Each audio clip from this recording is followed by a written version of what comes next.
नमस्कार, बहुत स्वागत है आप सभी का उत्तराखंड के बुलेटिन में। मैं हूं आपके साथ ज्योति यादव। चलिए बुलेटिन की शुरुआत करते हैं। राजभवन में बिहार राज्य स्थापना दिवस मनाया गया। इस अवसर पर उत्तराखंड में रह रहे बिहार के निवासियों सहित यहां कार्यरत शासन के वरिष्ठ अधिकारियों ने स्थापना दिवस कार्यक्रम में प्रतिभाग किया है। इस अवसर पर बिहारी महासभा में बिहार की संस्कृति पर आधारित छठ पर्व गायन, भोजपुरी गायन और मैथिली गीत सहित अन्य सांस्कृतिक कार्यक्रम प्रस्तुत किए गए। इस अवसर पर राज्यपाल retired lieutenant general Gurmeet Singh ने सभी उपस्थित लोगों को राज्य स्थापना दिवस की बधाई और शुभकामनाएं दी। उन्होंने कहा कि ये दिवस बिहार के समृद्ध इतिहास, सांस्कृतिक विरासत, परंपराओं और गौरवशाली धरोहर को आत्मसात करने का अवसर प्रदान करता है। बिहार राज्य महान सम्राटों, विद्वानों और संतों की जन्मस्थली रहा है। मौर्य, गुप्त और पाल वंशों ने इस धरती पर शासन कर भारतीय सभ्यता को समृद्ध किया है।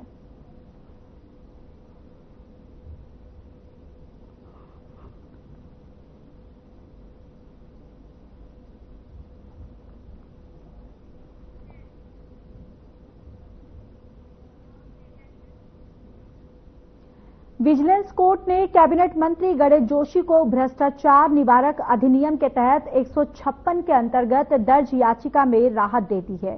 कोर्ट ने कहा कि याचिकाकर्ता ने विजिलेंस में शिकायत के दौरान शपथ पत्र नहीं दिया था, जिसके चलते याचिका खारिज कर दी गई है। तो वहीं कांग्रेस प्रदेश अध्यक्ष करण माहरा ने कहा कि गणेश जोशी पर केवल एक ही आरोप नहीं लगा है। आगे उन्होंने कहा कि गणेश जोशी और उनके विभाग पर हाईकोर्ट ने कहा है कि हॉर्टिकल्चर के मामले में सीबीआई जांच होनी चाहिए।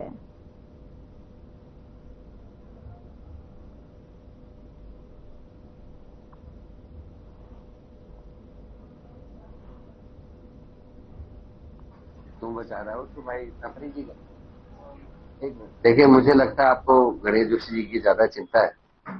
गणेश जोशी जी पे एक ही आरोप नहीं लगा।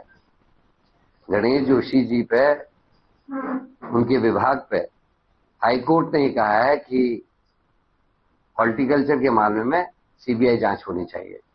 और वो छोटा प्रकरण नहीं, उसमें एक पार्ट मेरे विधानसभा जो रहा है रानीखेत, उसका भी एक पार्ट है जिसमें जांच बैठ रही है।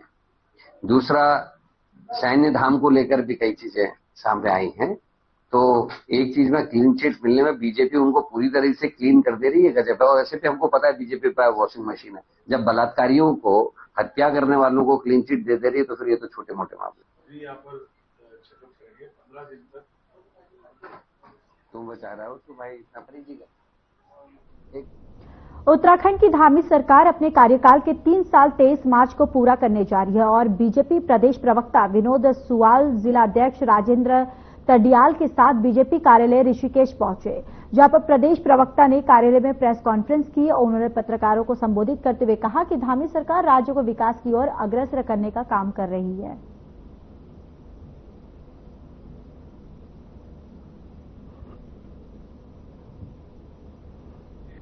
लेकिन मैं आज 3 वर्षों की उपलब्धियों के उत्तराखंड की महान जनता के निश्चित रूप से माननीय पुष्कर सिंह धामी जी के नेतृत्व में उत्तराखंड राज्य के अंदर इन 3 वर्षों के अंदर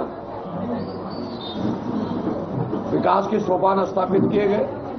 विकास के साथ साथ ऐसे कानून बनाए गए जो उत्तराखंड के राज्य के देव स्वरूप को बनाए रखा जाए।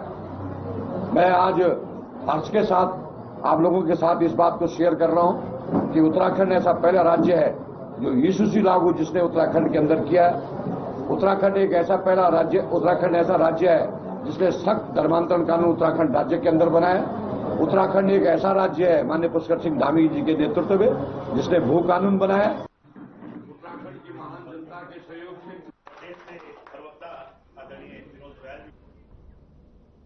सरकार के 3 वर्ष पूर्ण होने पर सभी विधानसभा और ब्लॉकों में बहुउद्देश्यीय शिविर आयोजित होंगे। 30 मार्च तक सभी विधानसभा और ब्लॉकों में कार्यक्रम चलाए जाएंगे। 23 मार्च को जनपद मुख्यालय के अलावा सभी ब्लॉकों और विधानसभाओं में मुख्यमंत्री का संबोधन भी सुना जाएगा। इसी को लेकर मुख्य विकास अधिकारी गिरीश गुरवंत ने विकास भवन सभागार में संबंधित विभागों के अधिकारियों के साथ बैठक कर कार्यक्रमों को भव्य और दिव्य रूप से मनाए जाने के निर्देश दिए।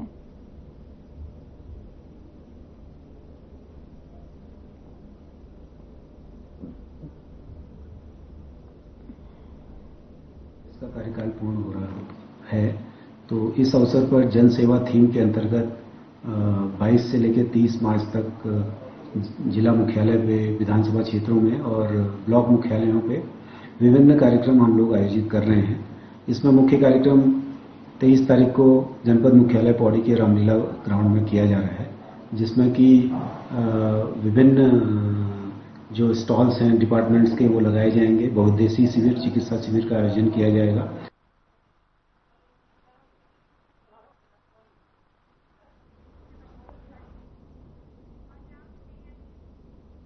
बीजेपी के वरिष्ठ नेता सुरेश जोशी ने बीजेपी प्रदेश कार्यालय में प्रेस कॉन्फ्रेंस की। इस दौरान बीजेपी के वरिष्ठ नेता सुरेश जोशी ने कहा कि सरकार के 3 साल का कार्यकाल शानदार, बेमिसाल रहा। युवा मुख्यमंत्री के नेतृत्व में प्रदेश में विकास तेजी से हो रहा है। ऋषिकेश से कर्णप्रयाग रेल मार्ग, पहाड़ों में हेली सेवा जैसे अद्भुत कार्य हुए हैं। इस दौरान साथ ही उन्होंने कहा कि अवैध तरीके से गलत कार्यों को किसी भी तरीके से बर्दाश्त नहीं किया जा रहा है, जो कि धामी सरकार का संकल्प है। हर सेक्टर में आज तेजी से विकास हो रहा है।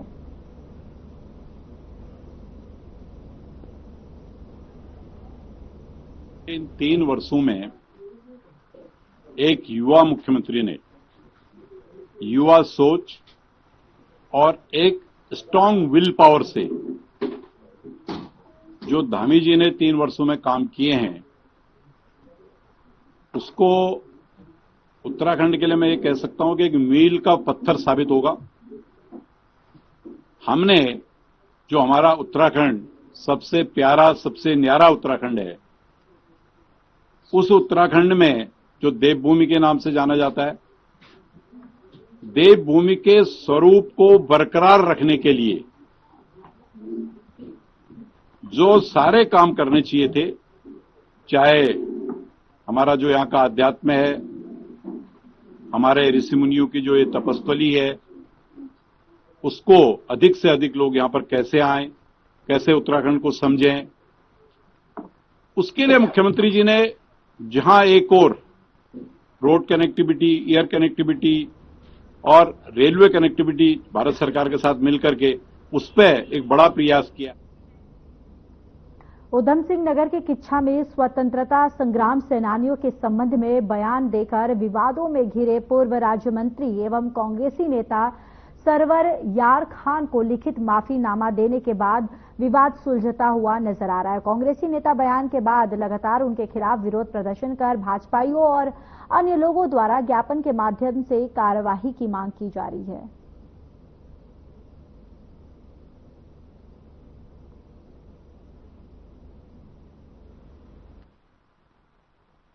सरवर द्वारा दिया गया बयान स्वतंत्रता सेनानियों में भारी रोष था। उन्होंने बकरी चोरी का आरोप लगाया था। तो इस विषय पर हमने इससे पहले एक मीटिंग भमरौला में की थी। वहां पर हमने सर्वसम्मति से यह तय हुआ कि सरवर यार खान को एक नोटिस दिया जाए और तभी आगे की कार्रवाई की जाए। तो हमने उनको दिया था कि अगर आप सही जवाब नहीं देते हैं तो आपके ऊपर विधिक कार्रवाई की जाएगी। तो उस उपरांत उसके उपलक्ष्य में हमने जब ज्ञापन दिया, उनको नोटिस दिया, तो उस नोटिस का जवाब परसों हमको मिल गया 1 हफ्ते के अंदर।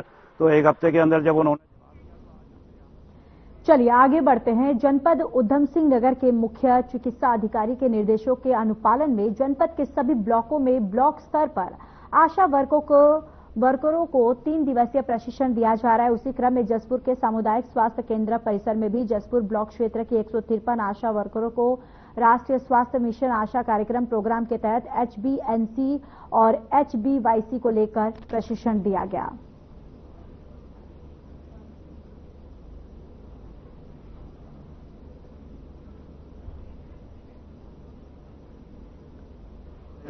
उनको निर्देशन में किया गया उनका संचालन और ये 3 दिन चलेगा। इसमें आशा को HBNC मतलब नवजात शिशु की घर पे देखभाल कैसे की जाती है उसके बारे में, और HBYC यानी कि छोटे बच्चों को घर पे देखभाल 15 माह तक।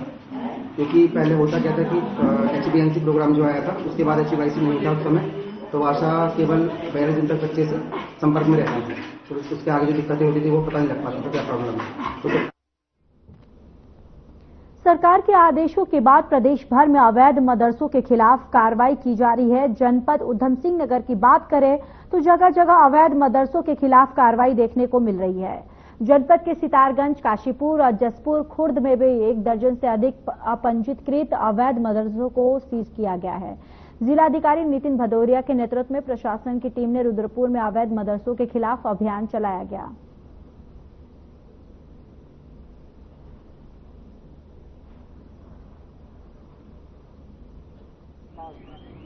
उधम सिंह नगर में जितने भी हमारे मदरसे सर्वप्रथम हम लोगों ने इनका चिन्हीकरण किया गया। इन चिन्हीकरण के अंतर्गत सबसे पहले तहसील खटीमा में कार्रवाई संपादित की गई। उसके बाद तहसील सितारगंज, तहसील आज यहाँ पे हमारा काशीपुर में कार्रवाई चल रही है। तो एक एक तहसील को इसमें लिया जा रहा है और सभी मदरसों में, क्योंकि हमको कुछ फोर्स की भी आवश्यकता होती है जब हम लोग करते हैं, पूरी टीम जाकर इसको देखती है जिसमें समाज कल्याण अधिकारी और माइनॉरिटी वेलफेयर ऑफिसर भी मौजूद रहते हैं। तो चारधाम यात्रा के लिए अभी 1.5 महीने का समय बचा है, लेकिन उससे पहले गढ़वाल मंडल विकास निगम के पास 2 करोड़ रुपए से ज्यादा की एडवांस बुकिंग आ चुकी है। महाप्रबंधक गढ़वाल मंडल विकास निगम ने बताया कि यात्रा की तैयारी को अंतिम रूप दिया जा रहा है। इसके साथ ही सभी गेस्ट हाउस को रिनोवेट करने को लेकर मैनेजर्स को निर्देशित कर दिया गया है।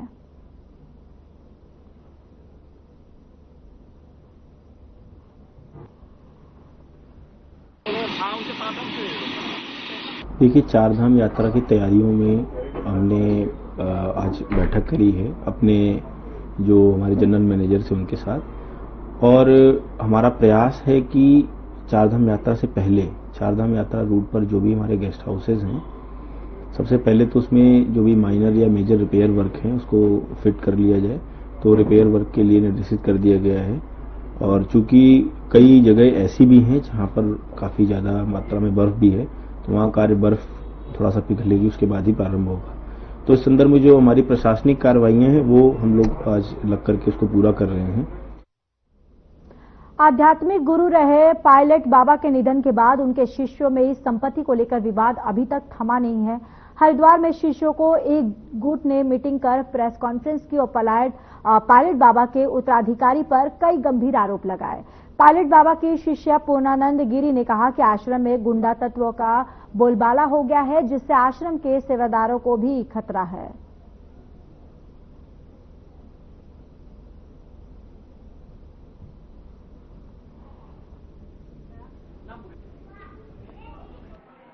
खड़ा उनको बना के गया था।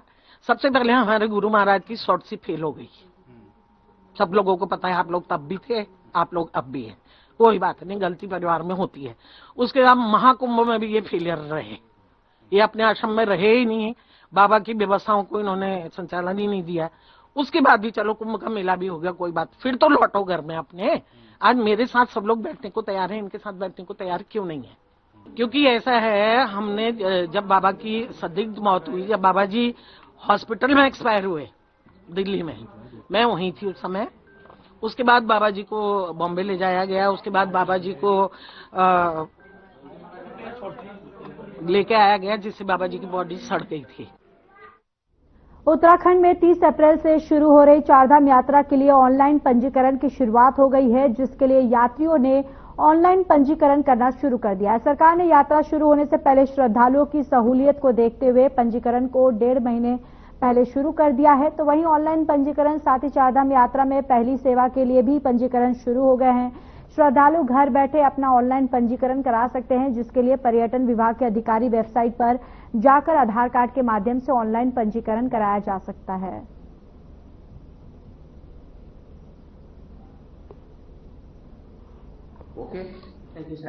देखो, गंगोत्री धाम और यमुनोत्री धाम के कपाट इस बार 30 अप्रैल को खुल रहे हैं, और केदारनाथ धाम के कपाट 2 मई को, बद्रीनाथ धाम के कपाट 4 मई को खुल रहे हैं। उसी दृष्टिकोण से एग्जैक्टली 40 दिन पहले आज हमने अपनी ऑनलाइन रजिस्ट्रेशन की जो प्रक्रिया है वो सुबह 7 बजे से शुरू कर दी है। तो ऑनलाइन रजिस्ट्रेशन के लिए प्रक्रिया आज से शुरू हुई है और आधार बेस्ड रजिस्ट्रेशन है। और अब सुबह 7 बजे से लेके 11 बजे तक के जो आंकड़े हैं उसमें ऑलमोस्ट 32,700 लोगों ने ऑनलाइन रजिस्ट्रेशन कर दिया है। या आधार बेस्ड रजिस्ट्रेशन होने के कारण जो मल्टीपल डुप्लीकेसी होती थी, एक ही व्यक्ति अपने पहले मोबाइल नंबर के सापेक्ष में कई स्लॉट बुक कर देता था, उस कारण जो पोटेंशियल टूरिस्ट है, पोटेंशियल उत्तराखंड में पति पत्नी के रिश्ते को शर्मसार करने वाला मामला सामने आया, जहां पति ने अपने प्रेमी के साथ मिलकर पति की हत्या करने के बाद उसके शव को खेत में फेंक दिया। मामला उधम सिंह नगर के किच्छा कोतवाली अंतर्गत ग्राम देवरिया का है। पुलिस ने आरोपी पत्नी और उसके प्रेमी को गिरफ्तार कर लिया है। देखिए 17 मार्च को हमारे कोतवाली किच्छा में एक तहरीर प्राप्त हुई थी एक महिला द्वारा, जिसका नाम पारुल है, कि उनके पति हरीश 15 तारीख रात के 9 बजे से गुमशुदा हैं। इस पर हमारी कोतवाली में गुमशुदगी लिखी गई थी। उसी दिन एक शव बरामद हुआ जिसका पहचान हरीश के रूप में की गई थी, जो उनके घर से 60 या 70 मीटर की दूरी पर एक गेहूं के खेत में थी। 19 तारीख को जब हमारी पंचायतनामा पोस्टमार्टम की कार्रवाई पूरी हुई तो उसके बाद वादी शंकर द्वारा एक तहरीर दी गई, जिसमें एक नामजद व्यक्ति का नाम दिया गया, जिसका नाम मोहम्मद रईस उर्फ बाबू है, जो सिरौली कला कोतवाली किच्छा का ही रहने वाला है।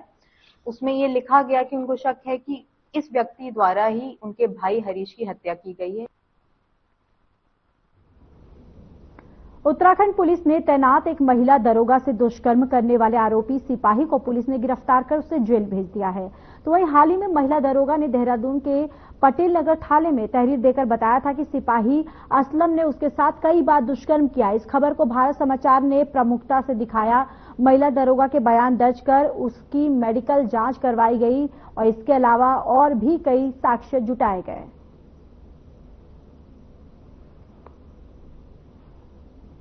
और एक दब जिहाद, लैंड जिहाद, थूक जिहाद करने वाले लोग जो उत्तराखंड में अस्थिरता फैलाना चाहते हैं, इनके खिलाफ जो उत्तराखंड सरकार ने कार्रवाई की, इसके लिए मैं उत्तराखंड सरकार, पुलिस प्रशासन और सभी को बधाई देना चाहूँगा कि उन्होंने बहुत अच्छा और सही काम किया।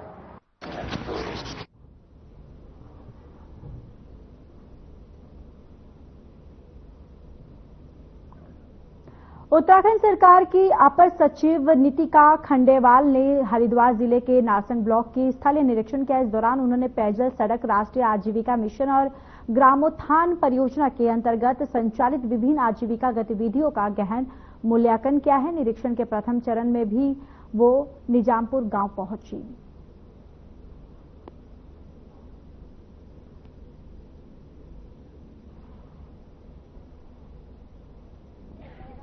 शासन से निर्देश माननीय मुख्यमंत्री जी के स्तर पे आए थे कि सभी अपर सचिव जो शासन में हैं वो सबको ब्लॉक आवंटन हुए थे और मुख्य उद्देश्य ये था कि हमारी जितनी भी सरकारी योजनाएं हैं वो धरातल पे किस प्रकार से उतर रही हैं, क्या उन योजनाओं के क्रियान्वयन में कोई समस्या आ रही है, इसको जानने के लिए था।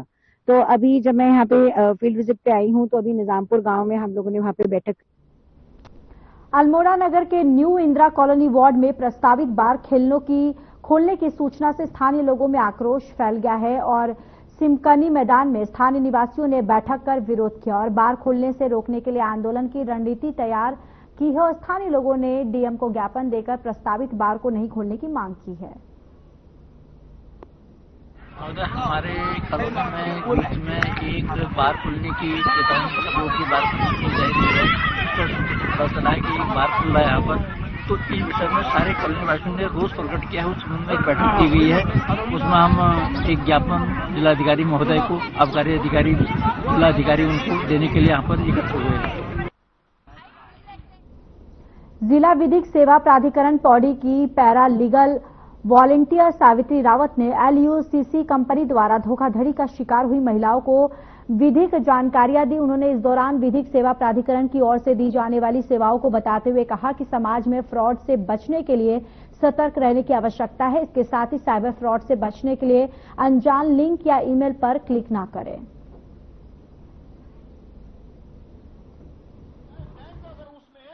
और आज यहाँ पे जो LUCC कंपनी द्वारा ठगे गए पीड़ित लोग आए थे जिन्होंने धरना प्रदर्शन किया था, हम उनको ये जागरूक करने आए थे कि हम लोग ऐसे अवेयरनेस प्रोग्राम गांव-गांव में लगाते हैं और हम अपनी बहनों से यही अपील करते हैं, यही निवेदन करते हैं कि प्लीज अगर कोई आपसे ये कहे कि 3 साल में दुगना हो जाएगा या परसेंटेज हम ज्यादा देंगे या 5 साल में दुगना हो जाएगा, तो बिल्कुल ऐसे लोगों, ऐसे कंपनी, ऐसे बैंक के झांसे में बिल्कुल भी ना आए।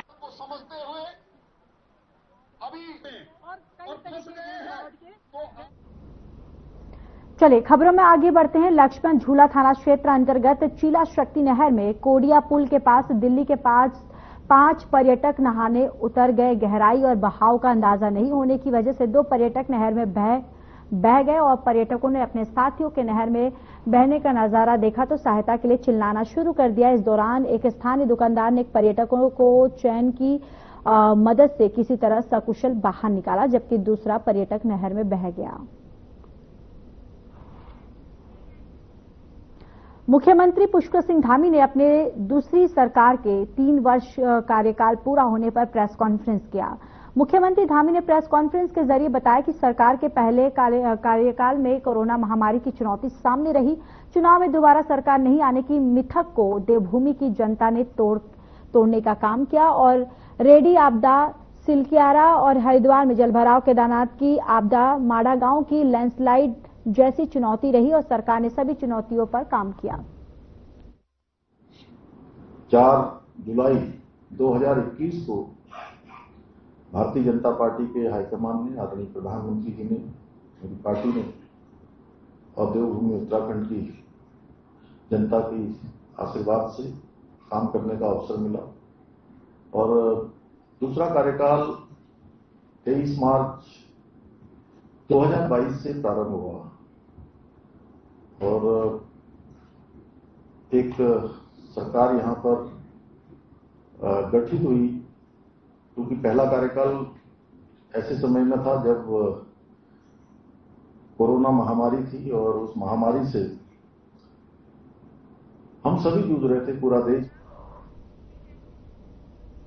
उत्तराखंड में सीएम पुष्कर सिंह धामी के नेतृत्व वाली सरकार ने अपने कार्यकाल के 3 साल पूरे कर लिए। इस मौके पर राज्य भर में कार्यक्रम आयोजित किए जा रहे हैं, जहां सरकार के कामकाज को जनता के बीच रखा जा रहा है। तो वहीं उत्तराखंड मंडी परिषद के अध्यक्ष अनिल कपूर डब्बू ने पत्रकारों से बातचीत करते हुए धामी सरकार की जमकर सराहना की।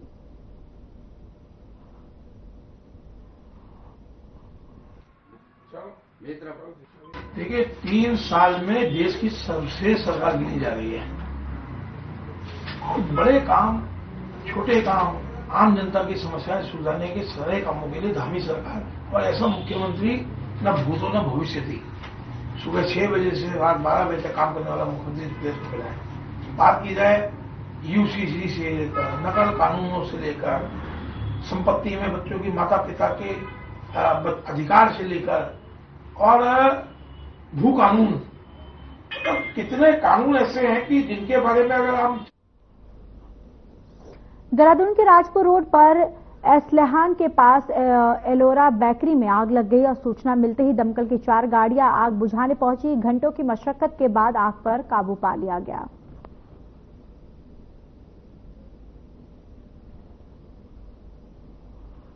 एलोरा बेकरी पता नहीं लगा, रात को जो हमारे दूसरी शॉप है वहाँ पे लगी थी, तो रात को तो बंद हो गई थी। तो सुबह मैंने देखा कि 8 बजे के करीब 7:30 के करीब दोबारा से देखा तो अपने यहाँ भी धुआं आएगा। तो अभी चल रहे हैं जाँच की, क्या कहाँ से हुआ है तो अभी चेक करते हैं, अभी तो आइडिया नहीं लगा।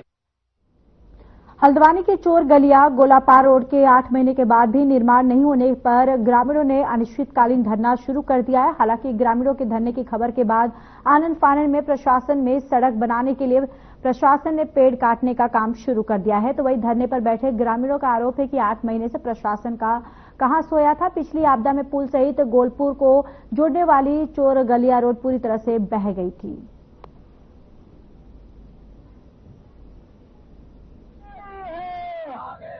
आप लोग भी हल्द्वानी के स्थानीय लोग हैं और पिछले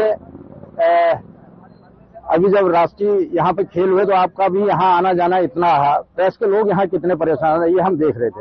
ये पिछले 8 महीने पहले यहाँ पर जो एक फ्लड आया उसमें हमारा पुल बहा और पुल की अप्रोच रोड जब बह गई और 1.5 महीने तक जब उसमें कुछ नहीं हुआ तो बाढ़ आने की ये रोड क्षतिग्रस्त हो गई थी। उसके बाद से इसको बनाए जाने की मांग ग्रामीणों द्वारा की जा रही है, खासतौर पर जो मतलब आने जाने वाले लोग हैं।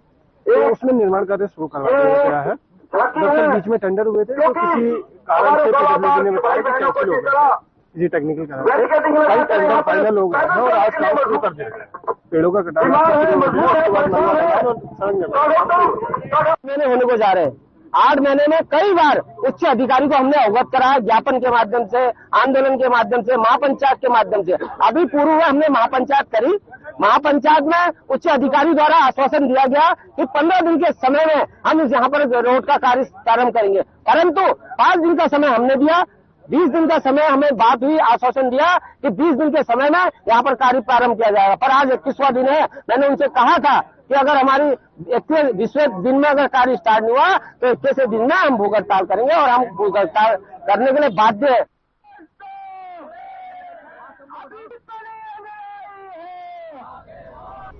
तो देखिए 8 महीने के बाद भी सड़क का निर्माण जो है वो नहीं किया गया, जिसके बाद यहाँ पर ग्रामीण जो हैं वो प्रशासन पर आरोप लगा रहे हैं कि कई बार इस समस्या से हमने अवगत करवाया है प्रशासन को, लेकिन प्रशासन जो है वो सोया हुआ है, बेसुध है, वो कोई सुध नहीं ले रहा है और अब जाके वहां पर सड़क का काम जो है वो करना शुरू हुआ है। तो उसके साथ ही यहाँ पर ग्रामीण जो है वो भी आरोप लगा रहे कि आखिर इतने दिनों से प्रशासन जो था वो आखिर कहां सोया हुआ था। चलिए इस बुलेटिन में इतना ही। बाकी देश और दुनिया की तमाम बड़ी खबरों के लिए जुड़े रहिए हमारे साथ। नमस्कार।